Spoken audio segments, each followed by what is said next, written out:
Okay, I'm just going to record some quick video reflections about Elizabeth Atkinson's paper, The Responsible Anarchist, Postmodernism and Social Change.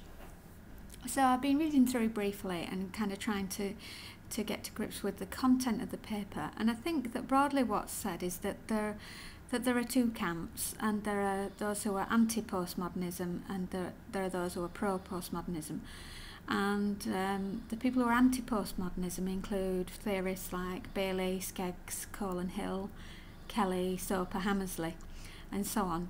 And all of those see postmodernism as a kind of irresponsible nihilism. Whereas the people who are pro-postmodernism are theorists like Stronach and McClure, or Blake and Atkinson herself. And they prefer to see postmodernism as a kind of responsible anarchy. So one group saying that it's irresponsible nihilism, and the other saying that it's responsible anarchy. So what is the background behind each of those two positions? Well, those who are anti-postmodernism say that postmodernism values theory over praxis. In other words, they don't place any emphasis on social change or on social justice, that they simply kind of swan around proposing theories that don't really have any real value in the real world. And the reason they feel they don't have any value is that a postmodern approach ultimately would value one truth just as much as another, and the implication is that you can never therefore arrive at any firm ground upon which to base your social action. So, for example, if you wanted to talk about notions of justice, postmodernism deconstructs that notion and says that it is itself a social construct and an effect of power. So it's therefore, supposedly, impossible to bring about social justice because you begin by questioning the notion of justice itself, and also questioning your own certainties, and this ties into ideas of politics of identity.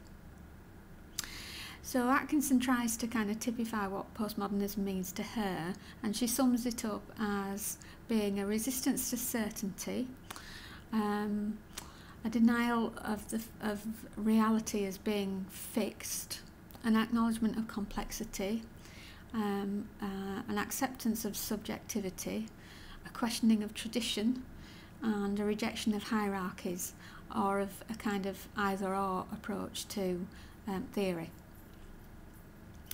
So the people who are anti-postmodernism say that it disempowers people, and it does this by fracturing rather than unifying social groups, so that it questions any kind of attempt to create grand narratives or big stories, because it says that stories are all individual and subjective.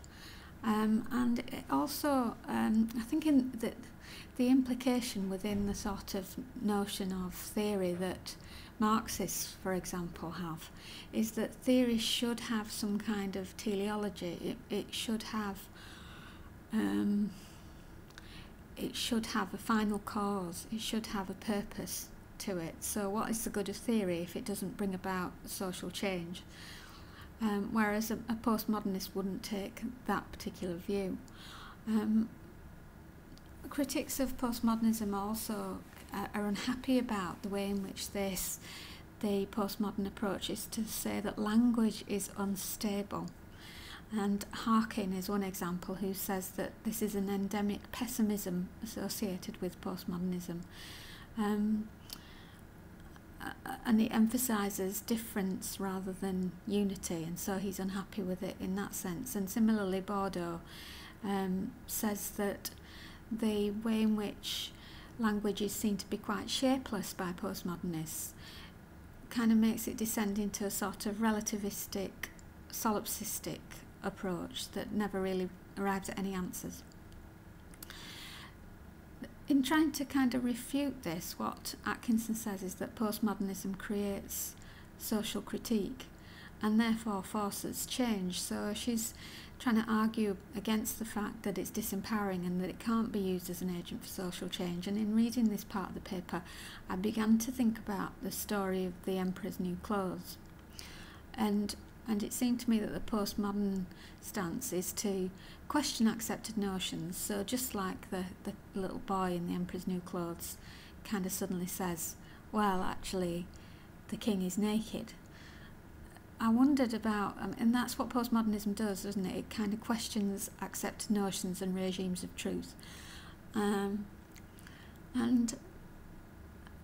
I wondered whether just the simple act of questioning brings about social change, because that's the key criticism of postmodernism that Atkinson describes, that although it questions, it never finds any answers. But I began to think, well, just by saying out loud that the king is naked and not going along with the regime of truth, doesn't that in and of itself change society? If enough people hear it and agree with it, then it's impossible to go back to the former position because the bubble's being burst. And so I can kind of see what Atkinson is trying to say, that it's possible by questioning the very assumptions of a discourse that you're therefore able to change the discourse, just because you've burst that bubble and you've kind of shed light upon the fact that it is in fact a social construct or a big fat lie in some instances.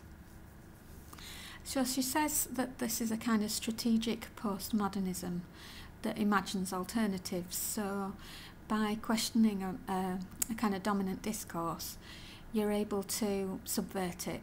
And a good example that a colleague gave me was the kind of discourse of managerialism that's currently prevalent in FE, because within FE are all sorts of uses of language that play to that managerial approach. So for example, we talk about students as customers, and we talk about being cost effective as a college, and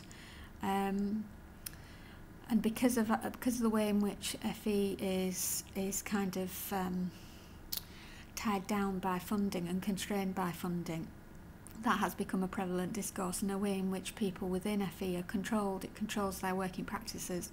Retention becomes incredibly important because it's tied into funding, and pleasing the customer is incredibly important because that's the way in which we keep our students on course and therefore succeed as a business. And any attempt to step outside that discourse is seen as being resistant to it, and so therefore individuals who question it don't really ever get access to the corridors of power. So by highlighting that, I guess what postmodernism would do would be to call it into question and hopefully to shift the discourse. So if we just accept that managerialist discourse within FE and we don't question it or point out that it is in fact a social construct and not just the truth, then we're stuck with it, aren't we? And I think that by questioning it, that in itself is a social act. So that one of the main criticisms of postmodernism, that it doesn't have any social effects, I think is a bit strong, really. So that's where I've got to really with the paper. I'm sure there's much more to it that I need to delve into, but that's where I am at the moment.